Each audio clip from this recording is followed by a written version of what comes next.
In this section of the course, we are going to cover one very important topic in modern deep learning, which is called transfer learning. This lecture will introduce you to both the intuition and implementation of transfer learning, so by the end of this, you'll be able to understand the subsequent code. The nice thing about transfer learning is it allows you to obtain very good, often state-of-the-art results with less effort and less resources spent.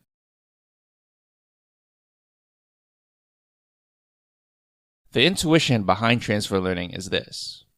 Let's start with the basic observation that, in a CNN, the features that are learned at each layer are hierarchical. In the beginning layers, the CNN only learns some basic lines and strokes. In the later layers, the features get progressively more complex, from lines and strokes to parts of faces, eventually to full faces. This is, of course, if you trained your CNN on images of faces. You can also train your CNN on other types of images as well, of course.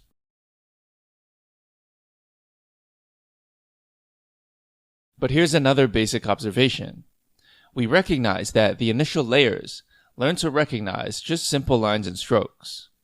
Is it plausible that other tasks that don't involve looking at images of faces would still find line and stroke features useful? The answer is yes, because probably all pictures will have lines and strokes. The difference between a car and a face being that the way that you put together those lines and strokes will be different. In this way, we can imagine that the first few layers of a CNN might be useful for a wide variety of tasks, from facial recognition to vehicle classification to recognizing anomalies in medical images.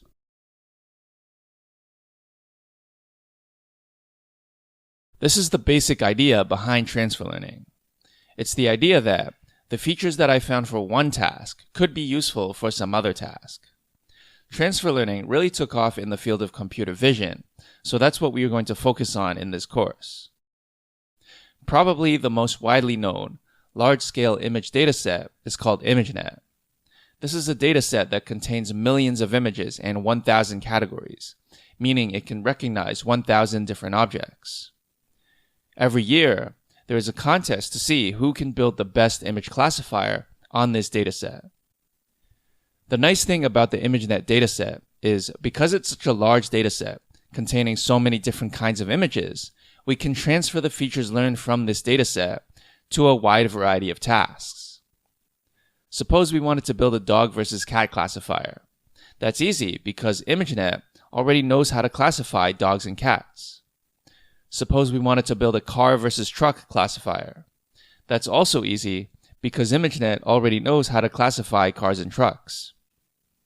It's even possible for us to use the same features for things ImageNet has not seen before, like say images from a microscope.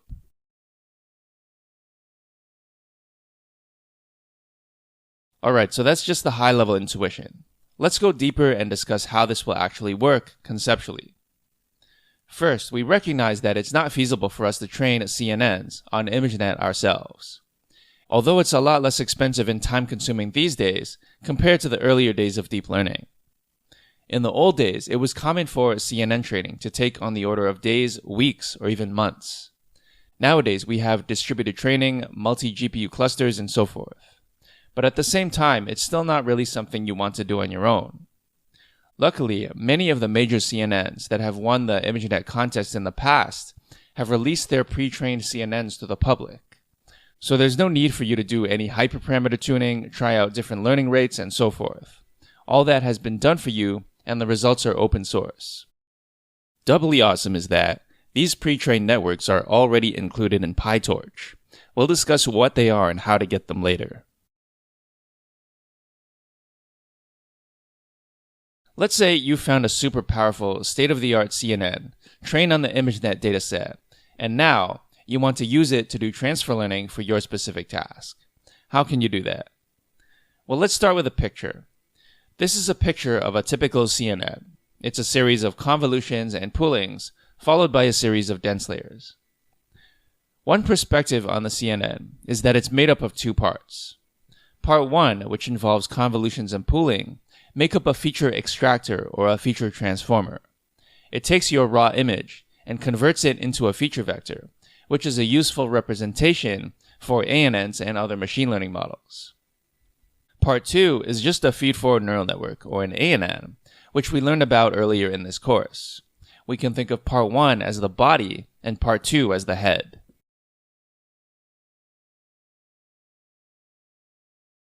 So here's how transfer learning works. What we do is we chop off the head, keep the body, which is a useful feature transformer, and then attach our own head. This head can be used for whatever task we want to perform, for example, identifying cars and trucks. In that case, we might use a logistic regression with a sigmoid output, since as you recall, the sigmoid activation is the appropriate activation function for binary classification. Optionally, you could add more layers to make it a feed-forward ANN.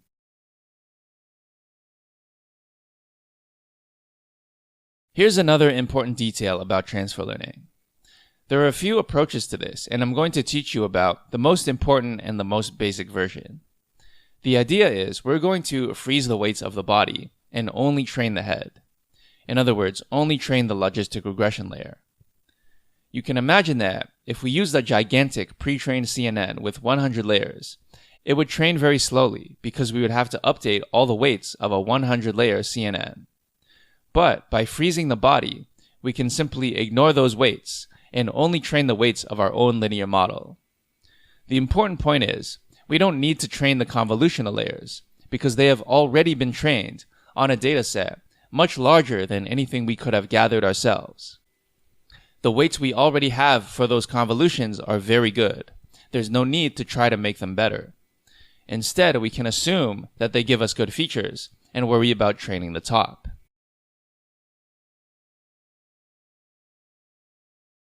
One major advantage of using transfer learning is that you don't need a lot of data to build a good model. You might recognize this graph, which basically says that the more data you have, the better your deep learning model is. This is opposed to classic machine learning methods, which tend to plateau after a certain point. So you might think, in order to build a good deep learning model, you must have a lot of data, which will in turn make your neural network take a long time to train. But with transfer learning, this work has been done for us. We don't need a lot of data because the earlier features were already trained on a lot of data. More data than we could have practically handled ourselves. And so transfer learning allows us to get the benefits of deep learning without needing to have a ton of data ourselves, and on top of that, it means we can train our model a lot faster. Not only are we just training a logistic regression, but we have a smaller dataset compared to what we would need if we trained our model from scratch.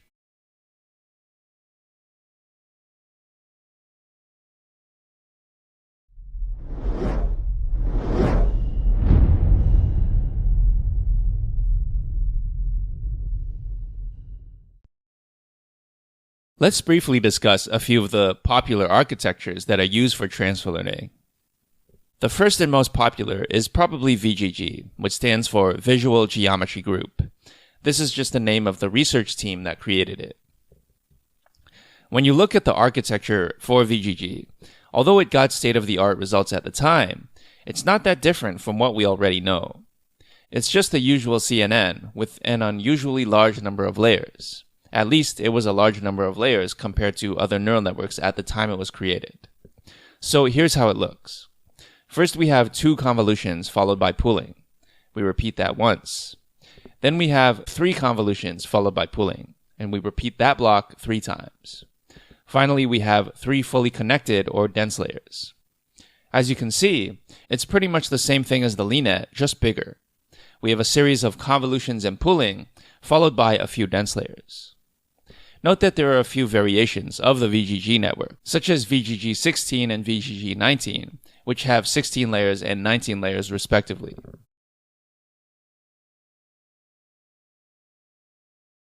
Another common choice is ResNet. ResNet is an even larger network than VGG. We won't go into too much detail in this course, since our objective is not to understand ResNet, but just to know what our options are. The idea behind ResNet is that it's a neural network with branches.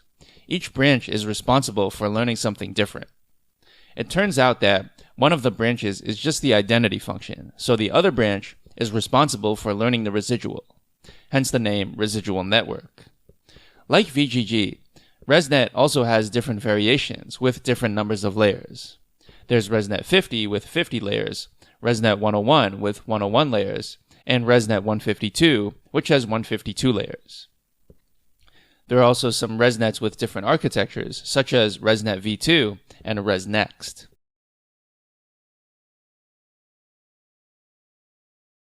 Yet another common choice is Inception. The layout of Inception is similar to ResNet in that you have multiple parallel branches. But with Inception, the concept is a little different.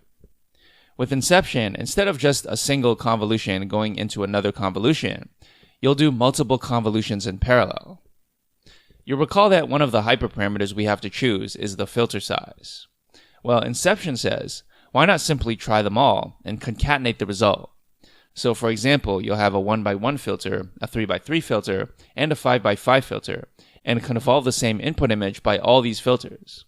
Once you've done that, you'll take the resulting images and stack them all together. The idea behind the Inception network is that you'll have multiple layers of Inception blocks, just like how the ResNet has multiple layers of residual learning blocks.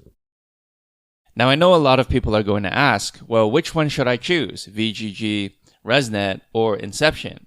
And the answer is, as always, you have to try it on your specific dataset with your specific task. There's no way to predict which one will work better for each use case.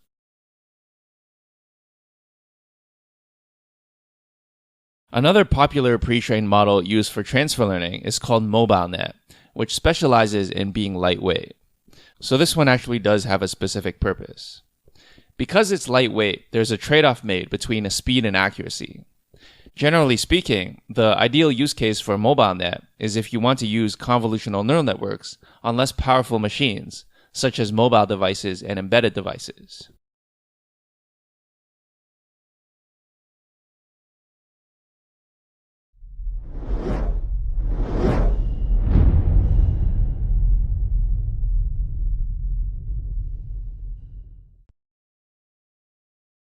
In this lecture, we are going to discuss how to work with large datasets in PyTorch, specifically large image datasets. When you're first learning about deep learning, it's convenient to have datasets like MNIST, CIFAR10, and SVHN preloaded into a CSV or a NumPy array. That way, you can focus on the machine learning aspects and not the data processing aspects. But in the real world, images don't come in the form of CSVs. Instead, images are images. In other words, actual image files like JPEG, PNG, and so forth. These are files that sit on your computer. They are not organized in a nice NumPy array for you. On top of that, images are usually much larger than what you see in MNIST or CIFAR10, where you have a 28 by 28 image or a 32 by 32 image. ImageNet models like VGG and ResNet are trained on images of size 224 by 224, which is an order of magnitude larger than MNIST.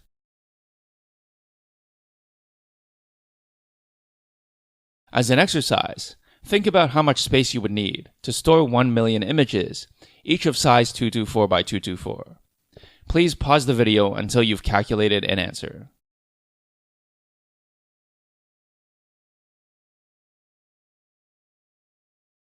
Alright, so hopefully you thought about how much space it would take to store 1 million images of size 224 by 224. Here's how much space it would take up. First, we have 1 million images. Multiply that by 224 by 224 by 3, the number of bytes per image. This is the total number of bytes our dataset would take up. This is about 150 billion bytes. This turns out to be about 140 gigabytes. It should be clear that you cannot fit a dataset of this size into memory on a standard machine.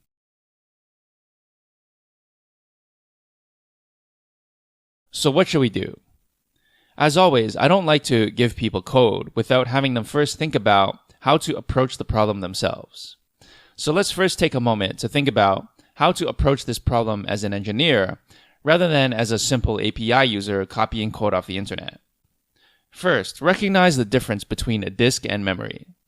Disk is generally slow, and memory is generally fast. The trade-off is that disk generally has lots of space, while memory has much less space. Your model reads data from memory, but the images live on disk. Second, recognize that our approach is batch gradient descent, where we only look at one batch of data at a time, rather than the entire dataset. So technically, only that batch of data needs to exist in memory for the time that it's needed.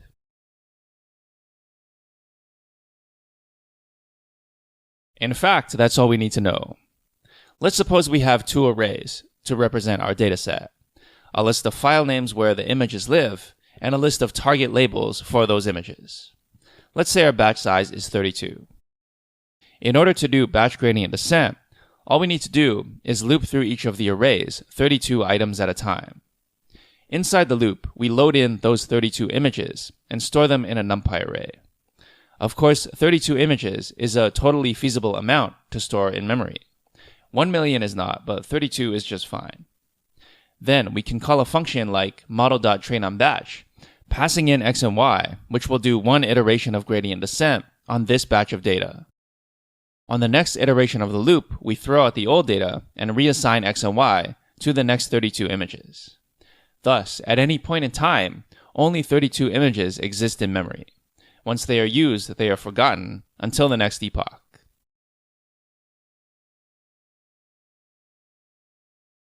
Luckily, in code, although you could do this manually, you don't have to. We're going to make use of a few special functions and classes that make it very easy for us. First, I'm going to show you all the main ingredients, and then I'll describe how to put them all together. What you should recognize is that this is just like the dataset and data loader combinations we've seen throughout the course. Previously, the image dataset objects we used before loaded in images into single arrays. These images were very tiny, so that was okay. They could all live in memory at the same time in the same array. We had specialized dataset objects for different datasets, such as MNIST, FashionMNIST, and CIFAR10. So your question should be, is there a kind of dataset object that does not load all the data into memory all at once, that is generic, so it's not tied to any specific dataset, and that can be used for actual image files like JPEGs and PNGs instead of arrays? And of course, as you would expect, this functionality is included in the Torch Vision library. So how does it work? Well, quite appropriately, it's an object called ImageFolder. Basically, it means your dataset is a set of files that exist in some folder specified by some path. And the arguments are generally what you would expect from a dataset object. The first argument is the path to the data folder, and the second argument is a list of image transformations. As you recall from earlier, these could be used for data augmentation and for simple scaling, like making the pixel values go from 0 to 1.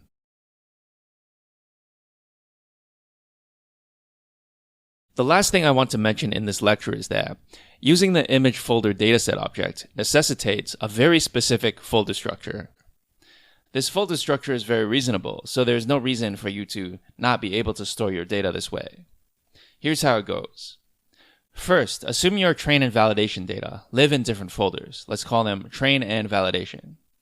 Next, within each of these folders, we have an individual folder for each class. The name of the folder should be the class name. So for example, if you want to classify cars, trucks, and helicopters, then we should have 3 folders: car, truck, and helicopter. Next, within those nested folders is where we would store the actual images. So inside the car folder, we would have images of all our cars. Inside the truck folder, we would have images of all our trucks.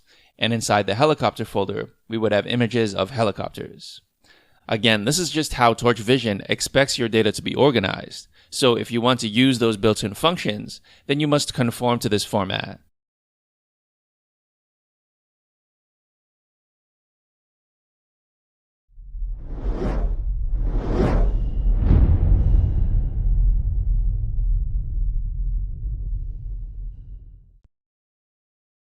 In this lecture, I want to discuss 2 different approaches to transfer learning, both of which we will cover in the subsequent coding lectures.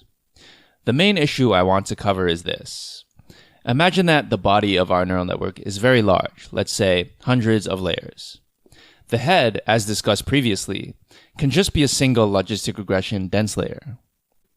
The issue is, even though we are not training any of the weights in the body, it still takes time to compute an output prediction. Just imagine a really big, long nested function. At each of these layers, we have to do a convolution, which is faster than matrix multiplication, but still can take a non-trivial amount of time.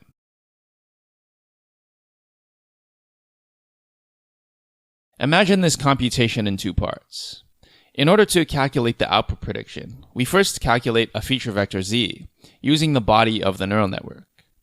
Then, in order to calculate the output, we take z and pass it through a logistic regression.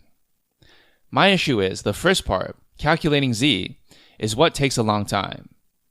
Now consider that our gradient descent loop works as follows. We loop through each batch of data. For each batch, we calculate the output prediction y hat. Then we calculate the gradient of the error with respect to the logistic regression parameters w and b. Then we update w and b using those gradients. The thing we want to think about is this. Does the calculation of z ever actually change? Since z is the output of the VGG network after passing in our input data, it doesn't make sense to put this inside our loop, because it's going to be the same every time. Remember, the VGG weights are not going to be trained.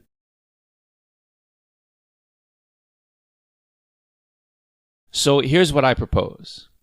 Remember my rule, all data is the same. The idea is, before we even begin training, let's convert our image data into a tabular matrix of feature vectors z. Then, all we need to do is run logistic regression on z without ever looking at the VGG network again. By doing this, we can avoid having to pass our data through any pre-trained network, which can take a lot of time if it has a lot of parameters.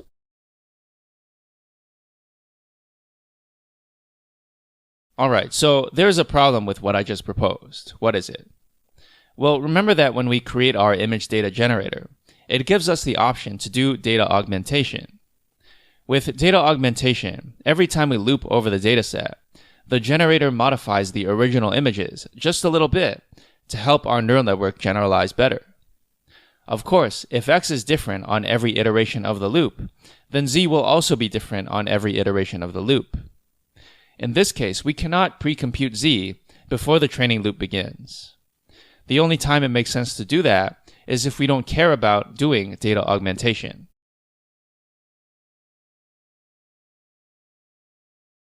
So these are the two approaches. Approach number one will be to use the image data generator with data augmentation. This means we have to put the entire CNN computation inside the training loop.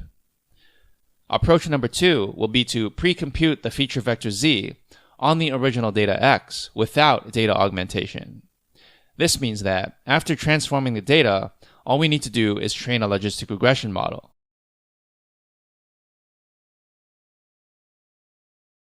There are pros and cons to each approach. Let's list them out. As discussed earlier, when we do use data augmentation, that means we have to recompute the features for every batch we see. This is slow, especially if you have a large network. Yes, it's faster than training the entire network, but still slower than only training a logistic regression. On the other hand, data augmentation may help your model generalize better. Without data augmentation, it's basically the opposite situation. You can pre-compute the features before training, which will save you a lot of time. Training logistic regression is extremely fast. Yet, this also means that you cannot use data augmentation, which may cause your model to perform suboptimally.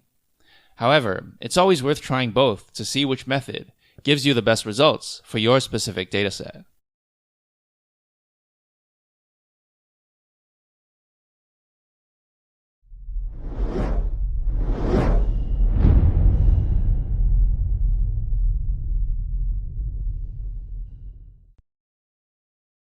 In this lecture, we are going to look at a Colab notebook that does transfer learning with data augmentation.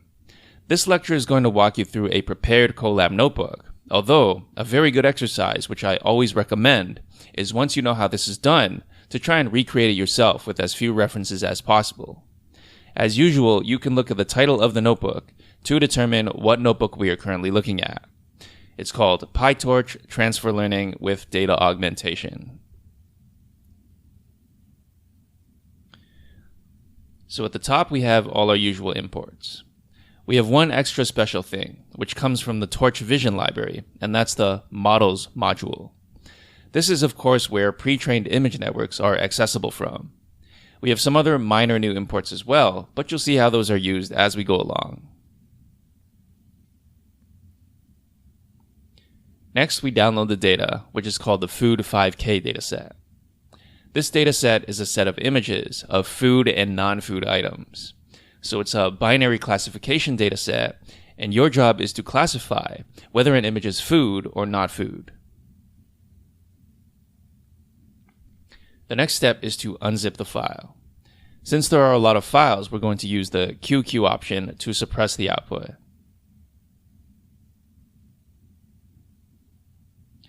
Next, we're going to do an ls to see what got unzipped. As you can see, there are a few new folders here, specifically evaluation, training, and validation. So let's check and see what's in the training folder. So as you can see, it's just a bunch of image files. So what do we know right away?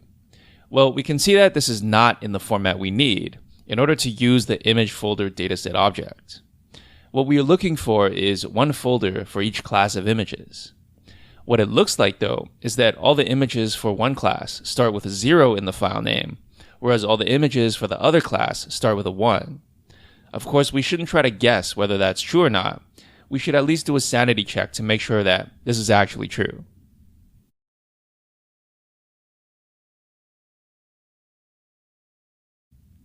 So let's print an image that starts with 0 just to be sure.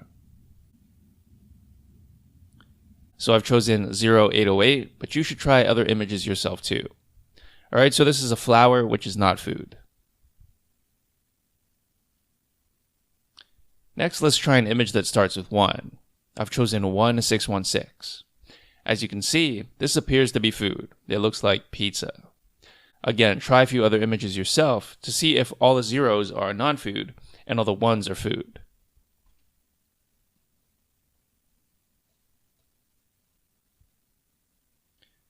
Now, since these images are not organized the way we need, we're going to have to move the files around a little bit. So let's start by making a new folder called Data. Inside this folder, we're going to have two more folders, Train and Test. Now, the original dataset came with 3 folders, Evaluation, Training, and Validation, but we don't have any need for 3 separate datasets. So what we're going to do is just use the Training folder as the train set and the Validation folder as the test or validation set. We'll ignore the evaluation folder. Inside the train and test folders, we need to have a folder for each class. So you can see here that I've created 2 folders inside each of the train and test folders, food and non-food.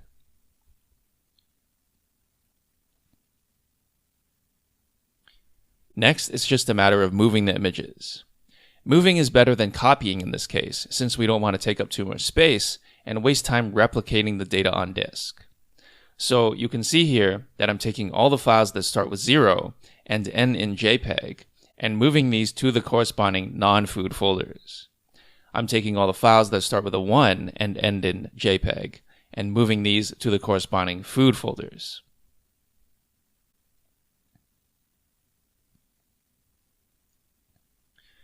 Next, I'm going to specify the transformations to perform on both the train and test sets. As usual, you should try to play around with these data augmentation parameters to see what effects they may have, if any. You'll notice that the final transformation I apply happens to both the train and test sets.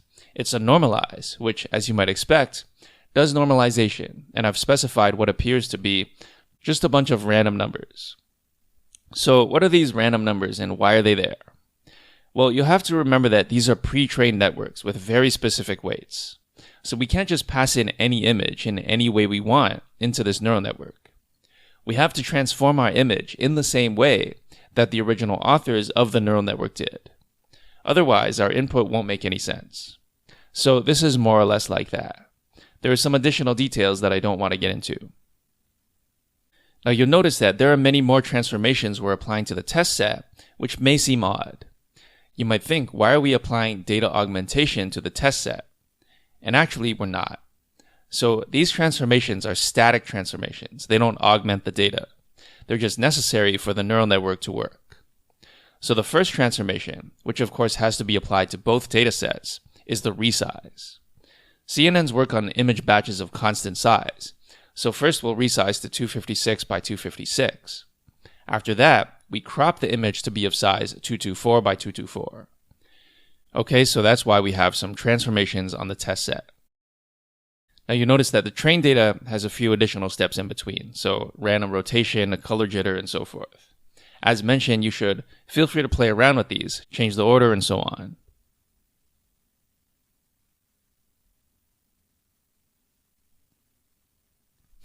Next, we create our image folder datasets. This is pretty trivial. We pass in the paths to the image files and the transforms that we just created.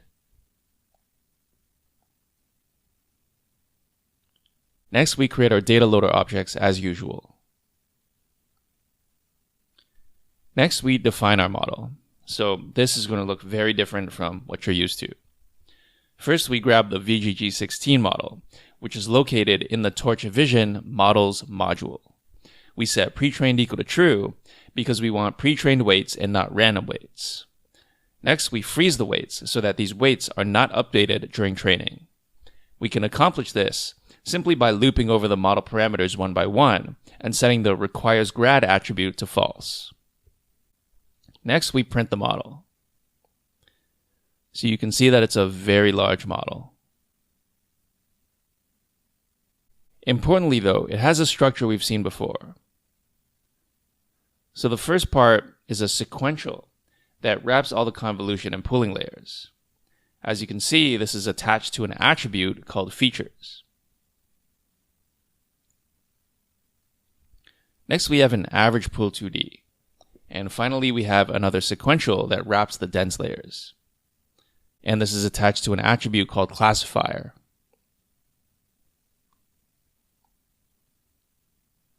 So if we print out model.classifier, we see just the ANN part of the CNN. This is the part we want to get rid of because we want to attach our own head. So next we're going to get the number of features that are output from the first part of the model and call that n features. We need this because it's going to be the number of inputs into our head. So we can get this by calling classifier of 0, which gives us the first layer, and then calling the attribute in features. So we have 25,088 features. Next, we're going to create our own classifier, which will just be a regular linear layer, logistic regression. And we'll assign this to the classifier attribute to replace the old one. So if we print the model again, we can see that the classifier attribute now refers to our own linear layer. And next, we move the model to the GPU as usual. Actually, after this, everything is the same as before. So we create a loss and optimizer, we create the training function, we call the training function, we look at the loss per iteration, and we calculate the accuracy. And these are the results. So we get 99% accuracy on this large image dataset using transfer learning.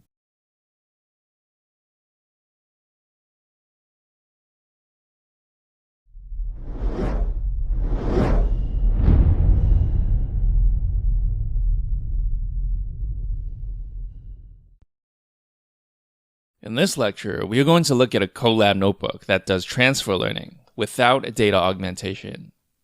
This lecture is going to walk you through a prepared Colab notebook, although a very good exercise, which I always recommend, is once you know how this is done, to try and recreate it yourself with as few references as possible. As usual, you can look at the title of the notebook to determine what notebook we are currently looking at. And this notebook is called PyTorch Transfer Learning Fast. So our main goal in this script is to see if we pre-compute the features, A, will training be faster, and B, will we get an unacceptable reduction in accuracy. I'll assume that in this lecture you've already seen the code that does transfer learning with data augmentation, so I'm not going to explain any of the lines that I've already explained. So at the top, everything is the same as before. Same imports, same data, same process to move the data into the folders which are structured the right way for the image folder dataset object.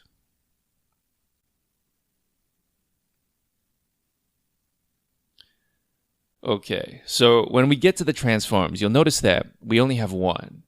Why do we only need one? Well, since we're not going to do any data augmentation, we can apply the same transformations to both the train and test set. And these are all non-data augmentation transformations. So next we create our image folder objects. Next we create our data loader objects. Next I grab the pre-trained model with pre-trained equals true. So the next part is also new. Since the VGG operation is separate from the rest of the network, we can define a separate model for it. So I'll define a class called VGG features. In the constructor, the only thing I need to do is save the VGG model. In the forward function, I take X and I pass it through the different parts of the VGG one at a time until right before the final classifier. At that point, I just flatten and then return. Next, I instantiate this class and I call it VGGF. Next, as a sanity check, just to make sure this works, we pass in a random input. The output is shape 1 by 25,088, so it works. Next, we're going to transform our data using the feature transformer that we just instantiated. So first, we need to find the length of each dataset. Luckily, we can use the len function on the dataset objects. So we have ntrain 3000 and ntest 1000.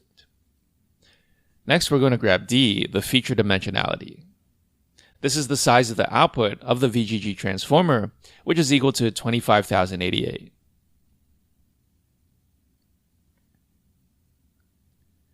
Next, we're going to work on creating our tabular dataset, consisting of transformed features from the original data. Once we have this, we no longer have to work with the original dataset. So we're going to start by instantiating empty arrays to store xtrain, ytrain, xtest, and ytest. Next, we're going to set the device to the GPU and move the feature transformer to the GPU.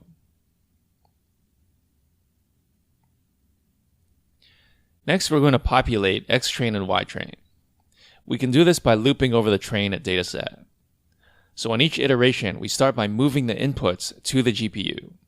It's not necessary to move the targets to the GPU because we only want to make a prediction with the model. Next, we get the output by passing the inputs through VGGF. Next, we get the size of the output. Note that this is not equal to the batch size, since the number of samples may not divide evenly into the batch size. So the final batch is less than or equal to the batch size. Next, we assign the features and the targets to xtrain and ytrain at the current index I. Then we increment I by the current batch size and go to the next iteration of the loop. So since we print I on each iteration, we can confirm that the number of samples in our new dataset is equal to the original number of images. Alright, so we can see that the final value of I is 3000, which is the correct number of samples. Next, we do the same thing for xtest and ytest.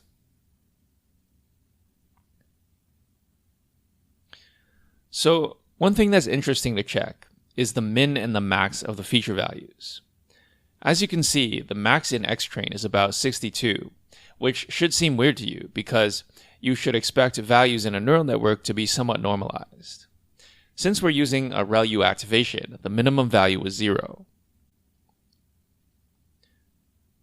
So anyway, since the data is at this weird scale, we're going to use a standard scalar object to transform it. So we'll call the scaled data xtrain2 and xtest2.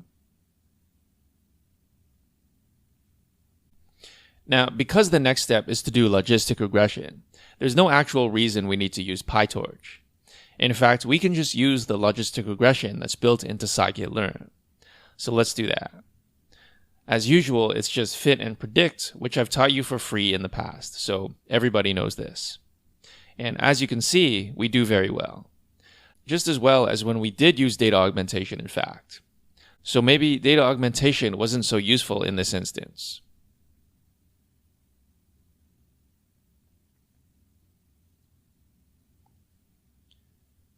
Next, we're going to complete this script by doing transfer learning the usual way, which is to use the same library for the classifier. So let's start by creating a linear model, and the rest of these steps you've seen before.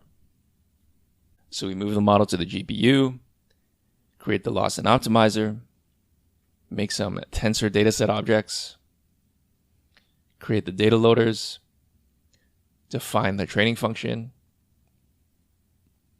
call the training function, plot the loss per iteration, and calculate the accuracy.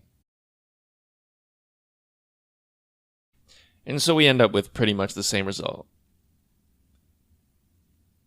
Also important, notice how much faster this is. With data augmentation, each epoch takes about 40 seconds. Without data augmentation, each epoch is nearly instant, about 0.2 seconds. So that's a 200x speedup by not using data augmentation and not having to go through the pre-trained network on each pass.